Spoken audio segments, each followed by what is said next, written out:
नमस्कार मित्रों, नमो ज्योतिष वेदांग में आपका बहुत बहुत स्वागत है। आइए आज की चर्चा में मंगल ग्रह को लेते हैं। मंगल ग्रह एक ऐसा ग्रह है जो हमारे जीवन को काफ़ी प्रभावित करता है। मंगल ग्रह का महादशा 7 वर्ष का होता है।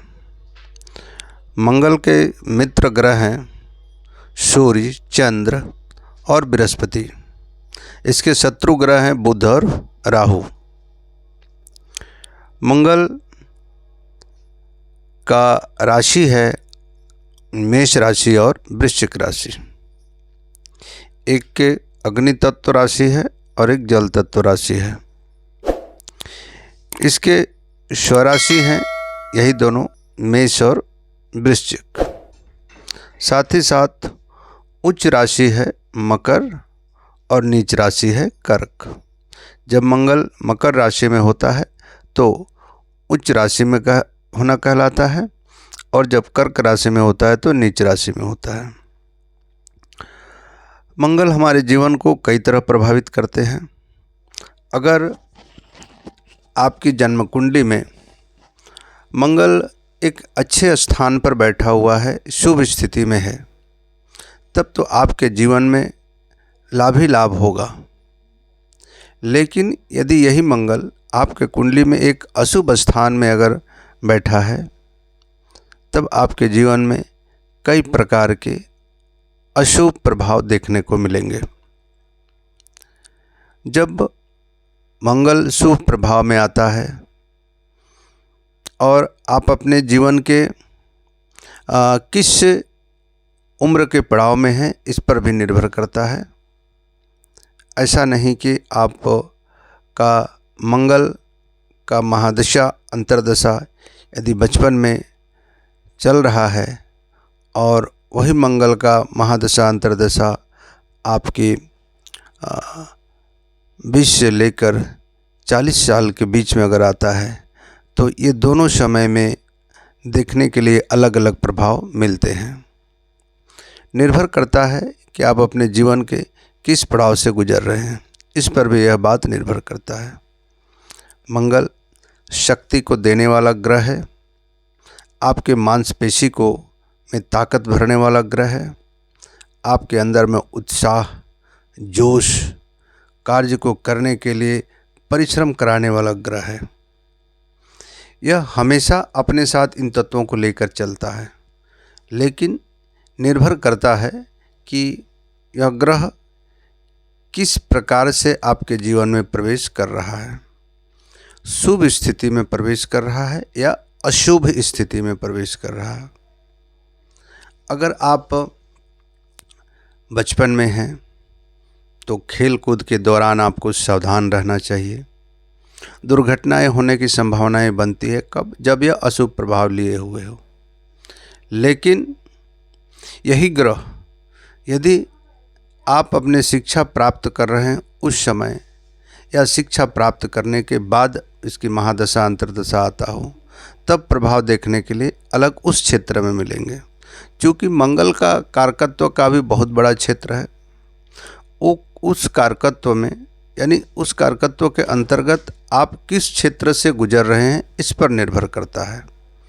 क्योंकि हर व्यक्ति अपने जीवन में किसी एक विशेष कार्यपथ पर चलता है।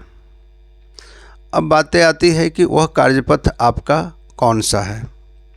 अगर आप अपने जीवन में एक सैनिक बनना चाहते हैं, पुलिस बनना चाहते हैं, सर्जन डॉक्टर बनना चाहते हैं, बॉडी बिल्डर बनना चाहते हैं, लैंडलॉर्ड ज़मीन का कारोबार करना चाहते हैं, इस प्रकार की यदि आप करना चाहते हैं और आपने उस समय से अपने जीवन के उस पड़ाव से गुजर रहे हैं जहां ये सब आप कर सकते हैं, और साथ ही साथ मंगल की दशा अच्छी स्थिति में हो, अन्य ग्रह भी इसके सहयोगी के रूप में अच्छे कार्य कर रहे हों, तो निश्चित रूप से आपको इसका लाभ मिलेगा। लेकिन यही ग्रह वृद्धावस्था में हो तो आपके शरीर में विभिन्न प्रकार का कष्ट देगा, और अब अशुभ स्थिति में बैठा हो तो निश्चित जाने कष्ट होगा ही होगा। मांसपेशियों में दर्द, आंतरिक रोग,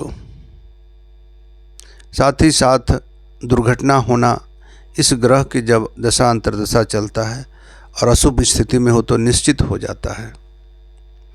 तो हर ग्रह में जैसे अच्छे और बुरे दोनों प्रभाव होते हैं, उस तरह से मंगल के अंदर भी है। मंगल आपको उत्साहवर्धक बनाता है, उत्साह देता है, कार्य को करने के लिए मेहनत कराता है। यदि आप उस उम्र के पड़ाव में हो और आपके पास वैसे संसाधन उपलब्ध है तो निश्चित रूप से आप कठिन परिश्रमी हो सकते हैं और अपने जीवन में अपने मंजिल को पा सकते हैं। तो देखना ये भी पड़ता है कि आप किस प्रकार के जीवन के किस उम्र में चल रहे हैं और आपके पास क्या संसाधन है, साथ ही साथ ग्रह की स्थिति कैसी बनी हुई है।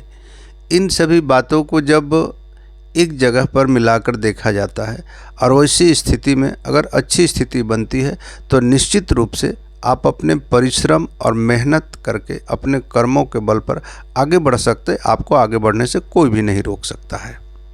लेकिन यदि यही स्थिति विपरीत हो जाता है तब हमें जूझना पड़ता है और दुख का भागी बनना पड़ता है। कई प्रकार के समस्याएं आती है जिससे लड़ना पड़ता है।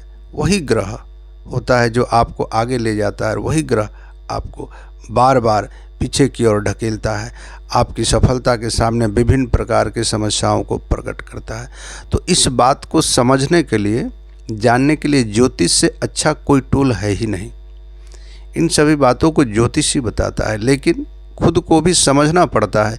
यदि मेरे साथ ऐसी समस्याएं हैं तो हमें सावधानी पूर्वक चलनी चाहिए, सावधान रहना चाहिए, और इसके लिए जो भी आराधना प्रार्थना करना पड़ता है वो हमें करना चाहिए। इनके कई उपाय भी हैं, उन उपायों की चर्चा मैं इसके दूसरे भाग में करूंगा। अभी सिर्फ इतना जानते हैं कि ज्योतिष में मंगल का प्रभाव हमारे जीवन में हमें किस प्रकार से शुभ और अशुभ दोनों स्थितियों में प्रभावित करता है।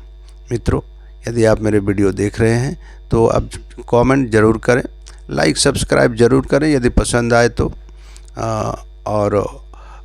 आते हैं फिर एक नए समय में एक और नए वीडियो के साथ। तब तक के लिए शुभ रात्रि, जय श्री राम।